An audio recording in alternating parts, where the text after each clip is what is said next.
দুদিন আগে গেছিলাম বিয়ে বাড়ি, আর বিয়ে বাড়িতে গিয়ে দেখি যারা পরিবেশন করছে তারা পরেছে ধুতি পাঞ্জাবি।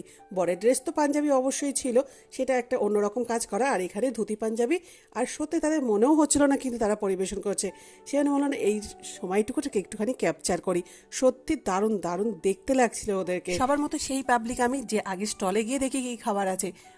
নতুন কনে যে ছিল তাকে গিফট দিয়ে নিয়েছি, তারপর চলে গেছি স্টলে কী কী আছে। প্রচুর রকম আইটেম ছিল, ফুচকা বাদে সব কটাকে ট্রাই করেছি অল্প অল্প করে।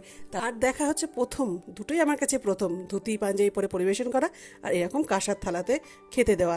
কাঁসার থালাগুলো কিন্তু একদম নতুন সব কটাই। জীবনে সব জিনিসই আসে আর যায়, আর আমার দেখা প্রথম এই দুটো জিনিস, সেই জন্য ক্যাপচার তো করতেই হলো। আর আজকের মতো টাটা।